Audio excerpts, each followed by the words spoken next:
Vijayawada university మంచి భవిష్యత్తు కోసం తెలుగు విద్యార్థులు ఇష్టపడే యూనివర్సిటీ. కాల్ 9059052378 9059052379. తెలుగు రాష్ట్రాల్లో అకాల వర్షాలు దంచి కొడుతున్నాయి. ఇప్పటికే వాతావరణ శాఖ ప్రకటించడంతో ఏ జిల్లాల్లో మోస్తారు నుంచి భారీ వర్షాలు పడతాయి అనే దానిపై కూడా ప్రజలు అప్రమత్తంగా ఉండాలంటూ కూడా వాతావరణ శాఖ సూచించింది. కొన్ని జిల్లాల్లో అయితే భారీ నుంచి అతి భారీ వర్షాలు పడతాయి.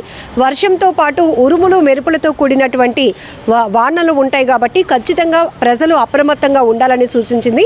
మరొక వైపు రైతులు కూడా ఎక్కువగా భారీగా నష్టపోకుండా, ఎందుకంటే అకాలంగా వేసవిలో కురుస్తున్నటువంటి అకాల వర్షాల వల్ల కొంతవరకు మామిడి పనస లాంటి ఈ పంటకు తీవ్రమైనటువంటి నష్టం కూడా వాటిల్లుతుంది. కొన్ని చోట్ల ఇప్పటికే చూస్తున్నాం ఈ సడన్గా పడుతున్నటువంటి భారీ వర్షాల వల్ల చేతికొచ్చినటువంటి పంట కూడా మునిగిపోతూ రైతులు బోరున వెలిపిస్తున్నటువంటి సందర్భాలు కూడా ఉన్నాయి.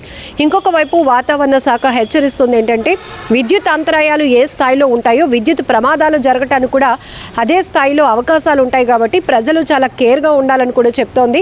ఎందుకంటే కొన్ని చోట్ల మనం చూస్తున్నాం ఇలా రైనీ సీజన్లో చాలా చోట్ల పవర్ సప్లై అయిపోవడం వల్ల వాటర్లో నుంచి నడిచి వెళ్తూ కొంతమంది కరెంటు షాక్ గురై ప్రమాదాలకి లోన్ అవ్వటం, ప్రాణాలు కోల్పోవటం లాంటివి చూస్తున్నాం. ఉరుములు మెరుపులతో పాటు పిడుగులు కూడా పడే అవకాశం ఉంటుంది కాబట్టి పిడుగు పడి కొంతమంది చనిపోవటం, పశువులు చనిపోవటం కూడా మనం చూస్తూ ఉంటాం. కాబట్టి సో ఈ 5 రోజుల పాటు కురుస్తున్న తెలుగు స్టేట్స్లో వస్తున్నటువంటి అకాల వర్షాల వల్ల ప్రజలు ముందుగా అప్రమత్తంగా ఉండాలని కూడా సూచిస్తోంది వాతావరణ శాఖ. మరొక వైపు ఆంధ్రప్రదేశ్ రాష్ట్రానికి వస్తే ఉత్తరాంధ్ర జిల్లాలో విశాఖ, విజయనగరం, శ్రీకాకుళం, పార్వతీపురం, మన్యం జిల్లాలో అయితే వర్షాలు దంచి కొడుతున్నాయని చెప్పొచ్చు.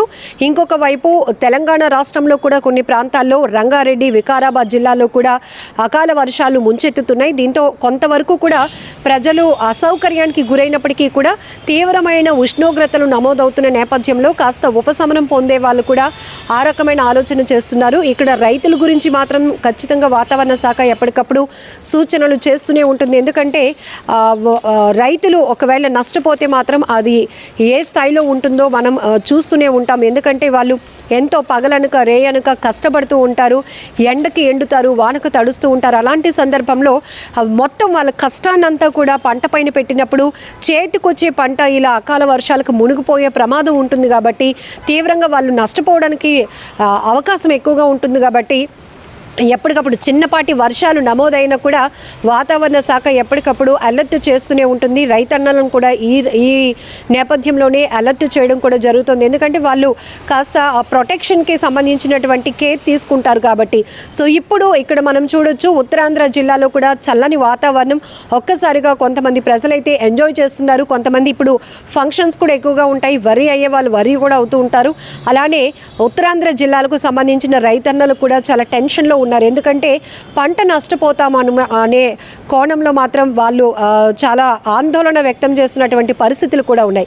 ఏదేమైనా తెలుగు రాష్ట్రాల్లో కొన్ని చోట్ల మాత్రం భారీ వర్షాలు నమోదవుతాయి కాబట్టి ఆ స్థాయిలోనే ప్రజలు, రైతులు కూడా అప్రమత్తంగా ఉండాలి. అలాగే వేటకు వెళ్లే మత్స్యకారులు కూడా కాస్త అలర్ట్గా ఉండాల్సిన అవసరం ఉంది. భారీ వర్షాలు నమోదయ్యే చోట మాత్రం గంటకు 40 నుంచి 50 కిలోమీటర్ల వేగంతో కూడా గాలుల తీవ్రత ఉంటుంది కాబట్టి రోడ్డుపైకి వచ్చే ప్రజలు కూడా అప్రమత్తంగా ఉండాలని కూడా వాతావరణ శాఖ ఎప్పటికప్పుడు హెచ్చరికలు జారీ చేస్తోంది. మరొక వైపు గుంటూరు జిల్లాలో కూడా ఎక్కువగా వర్షపాతం నమోదవుతోంది. యానాం, రాయలసీమ జిల్లాల్లో కూడా ఈ 4 రోజుల పాటు, అంటే నిన్నటి నుంచి చూస్తే 5 రోజుల పాటు కూడా భారీ వర్షాలు నమోదవుతాయి కాబట్టి ఆ జిల్లాలకు సంబంధించిన ప్రజలను కూడా అప్రమత్తం చేసింది వాతావరణ శాఖ. నిజంగా ప్రస్తుతం ఉన్నటువంటి సమాజం దేనికి ప్రయారిటీ ఇస్తుంది? ఆర్థిక సంబంధాల చుట్టూ మాత్రమే తిరుగుతుంది. మళ్ళీ ఎన్నికలంగానే చాలా విరక్తి కలుగుతాను. మంచి అనిపిస్తుంది కదా, లేడీస్ కూడా ఛాలెంజింగ్ జాబ్స్ చేసినప్పుడు చాలా బాగుంటది. ట్రాఫిక్ అసిస్టెంట్స్ గా నియమించిన ట్రాన్స్జెండర్స్ అందరితో సాల్యూట్ చేయించుకుంటున్నారు. ఫుడ్ డెలివరీ ఇవ్వటానికి వెళ్ళినటువంటి డెలివరీ బాయ్ అనిల్ పై కళ్ళ ముందు